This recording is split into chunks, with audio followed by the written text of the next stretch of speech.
bakit? Ba't ayaw nyo ba? Sino ba napauso ng mga pakipot-pakipot na yan at ayaw mag first move? Boss, paano pag side ng mga Japanese guy? Para ma-idea rin kami. Thank you. Okay, itong tanong ni ate naman, tinatanong niya parang, kasi yung mga napag-usapan natin nakaraan, kung paano ligawan yung mga Japanese, di ba? Ito parang tinatanong niya yung kabaliktaran. Doon hindi naman yung ligaw literal, siguro yung paano ba yung mga naisip natin, mga lalaki ganyan, or specifically mga Japanese. Pero para sa akin, parang pare-pares lang naman yung mga lalaki, di ba? Kahit saan magpunta, kahit anong kultura man yan. Madalas pares lang naman yan. Pero sa Japan, merong konting pagkakaiba. May napansin ako dito sa tagal ko na dito, mahigit 13 years na ako sa Japan. May napansin ako sa kanila na parang hindi sila sanay sa sa failure, sa rejection. Hindi naman sa hindi sanay, parang iniwasan nila yon. Parang hindi sila sanay sa high stakes or risky na mga sugal. Next to start yan from fear of failure. Ito yung nakasanay nila mga bata pa, kaya hindi ko rin naman masisisi. Yung ginawa nilang environment, kailangan lagi silang ready kahit anong mangyari. Kaya yun yung magandang part nila. Lagi preparado. Ang negative naman yun, wala silang masyadong, hindi ko nasabing lahat hindi sila masyadong nagtitake ng risk. Kaya kung i-connecta natin yan sa romance, sa pagliligawan, ganyan, mapapansin mo yung mga Japanese, hindi sila masyadong nagtitake risk. Di ba sa atin pag pag ganyan may gusto tayo, kahit na hindi natin pag-isipan, bigla na lang natin sasabihin minsan na, uy, gusto ko ta, ganun. Ang bilis magsabi ng mga lalaki sa Pilipinas, or siguro napulot natin yan sa Western culture. Pero dito sa Japan, sobrang dalang mo lang makita na Japanese na sasabihin yung babae na gusto siya on the first day or siguro ang first couple of weeks. Sobrang dalang yan kasi ang ginagawa ng mga Japanese, hindi nila dinedirekta sinasabi. Dinadaan nila yan sa kung nga ganito tatawagan yung babae. Uy, alam mo may nakita akong bagong restaurant dito, sobrang sarap. Pwede ka ba? Dinadaan nila sa ganyan, yung mga kunwari may ipapakita, di ba? Pero yung purpose niyan, i-date, di ba? Para magkasama. Syempre yan, paulit-ulit na yan.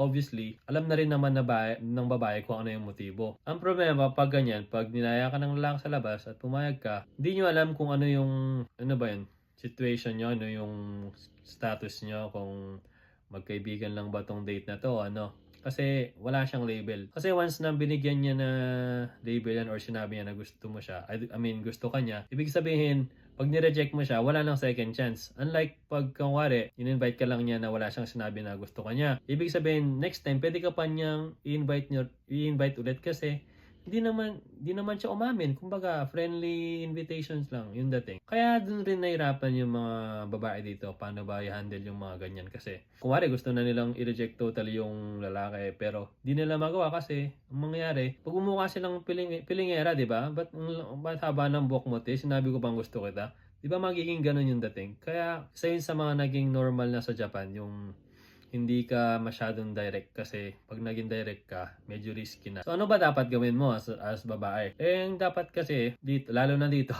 kung nasa Japan ka, mababaliw ka dito pagka naghintay-hintay ka lang tatanda ka ng dalaga dito, hindi ka pa magkakajowa kung wala kang kapakitang motibo. So kung di nila nakikita na interesado ka, kadalasan di na sila di na sila mag-move kasi 'di ba, hindi sila sure sa sa result eh. Kaya ang advice ko, hindi mo naman kailangan ligaw Ang gawin mo lang, pakita mo yung motibo mo. Iparamdam mo na interesado ka. Kasi minsan yung mga lalaki dito medyo mabagal nung pick up eh.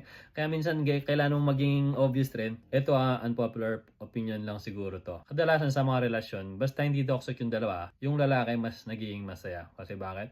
Kasi yung lalaki, pinili niya yung gusto niya. Siya yung nanligaw eh. So yung satisfaction level, mas mataas kasi siya yung may gusto niyan eh. Kumbaga, nakumbinsi ka lang niya na maging kayo. Or unless, syempre, pag gusto niyo yung parehas, yung sa ibang usapan naman yan. Naisip ko lang, bakit? Ba't ayaw niyo ba? Sino ba napauso ng mga pakipot-pakipot na yan at ayaw mag first move? Kasi kami, at least ako bilang lalaki, hindi ko naman nisip na cheap na galaw yan Kasi pansin ko, kayo rin naman mga babae nagsasabi yan na cheap naman yan ganyan, siya yung nag-first move. Kami, hindi naman namin pinag-usapan yung mga ganyan. Paano kung gusto ka ng lalaki tapos sinusungitan mo? Anong expect mo doon? Magiging kayo? Baliktad kasi kayo kung kailan nilalapitan kayo, then kayo maalis. Isipin mo kung nasa Japan ka pa, good night now. Ba't kasi ayaw mag-first move, Yung taas ng mga pride nyo. Yun na rin naman yung gusto nyo pinapahirapan nyo pa.